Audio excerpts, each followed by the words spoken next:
नमस्कार, मैं पंकज प्रसून। यूँ तो हम 9 बजे शॉर्ट वीडियो लेकर आते हैं, लेकिन आज बात ही कुछ ऐसी है कि आपके सामने मुझे सुबह सुबह आना पड़ा। आज रांची में 2 AK-47 बरामद हुआ है प्रेम प्रकाश के घर, ये आपको जानकारी होगी। लेकिन ये कैसे बरामद हुआ, इसकी जानकारी हम आपको देते हैं। जब प्रेम प्रकाश के घर पहली बार ईडी की दबिश हुई थी तो हमने खबर दिखाई थी कि उन्होंने अपना मोबाइल फेंक दिया था। बड़ी मुश्किल से उस मोबाइल को रिकवर किया गया, टेक्निकल सेल के पास भेजा गया और उसमें सिर्फ चंद जानकारियां ही मिल सकी।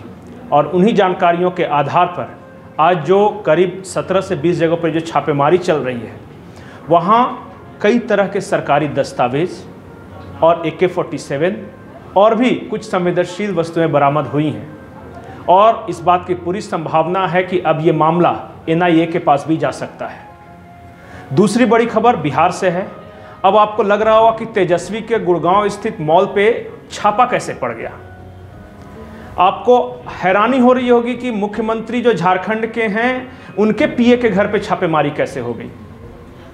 तो जो अंदर की जानकारी है वो ये है कि 2 खास लोग वो अप्रूवर बन गए, यानी उन्होंने मुखबिरी कर दी। लालू प्रसाद के ये दोनों बेहद करीबी लोग थे। उनमें से एक फिलहाल केंद्रीय एजेंसी के पास यहाँ हैं, मेहमान हैं उनके, और उन्होंने जो जानकारी दी वो संजय यादव, एक शख्स हैं गुड़गांव के, आपने अक्सर तेजस्वी यादव के आसपास उन्हें देखा होगा, उनके बारे में जानकारी दी।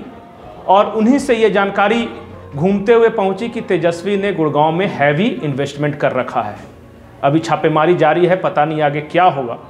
और इधर अगर झारखंड की बात करें तो झारखंड में हेमंत के पीए के यहाँ छापेमारी अपने आप में बड़ी घटना है। उससे भी बड़ी घटना है कि राजधानी के बीचों बीच एक लाइजनर कहें, दलाल कहें, वो अपने घर में 2 AK-47 रखा था। बहाना जब वो पकड़ा गया AK-47, तो जो हमें जानकारी मिली है उनकी तरफ से बहाना ये है कि उनको जो बॉडीगार्ड अलॉट हुआ था उनका ये AK-47 है और इनके यहाँ रखा गया है। अब उस बॉडीगार्ड को वापस लिए हुए करीब 2 से ढाई महीने हो गए। उस बॉडीगार्ड ने अपना लाइसेंसी हथियार एक ऐसे शख्स के यहाँ रख छोड़ा था जिससे बार बार ईडी की पूछताछ चल रही है और वो शख्स संदिग्ध है। अगर ऐसा है जैसे कि प्रेम प्रकाश के लोग कह रहे हैं कि उस बॉडीगार्ड का हथियार है, तब तो उन दोनों बॉडीगार्ड से भी पूछताछ होनी चाहिए। इसके साथ शाम तक कुछ और धमाकेदार खबरें आएंगी, कुछ और खुलासा होगा। और एक खुलासा राजीव कुमार के बारे में है, मैं मिस कर रहा था वो बता दूं कि जब राजीव कुमार को पकड़ा गया था बंगाल में, तो सरजू राय ने एक ट्वीट किया है जिसके अनुसार जिस इंस्पेक्टर ने पकड़ा था उसके पास पहले ही 1 रुपयों से भरा हुआ बैग आया था।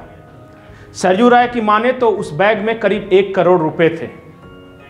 अगर ये आरोप सच है तो क्या राजीव कुमार को पकड़ने के लिए वो रुपए दिए गए थे, या उनको पकड़ने के बाद ये बरामदगी दिखाने के लिए था कि राजीव कुमार को देखिए हमने 50 लाख रुपए दिए थे और ये पैसा है।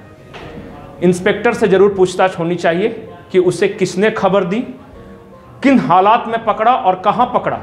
क्या शॉपिंग मॉल में पकड़ा, या किसी अपार्टमेंट में पकड़ा, या किसी होटल के कमरे में, अब तक कुछ भी स्पष्ट नहीं है।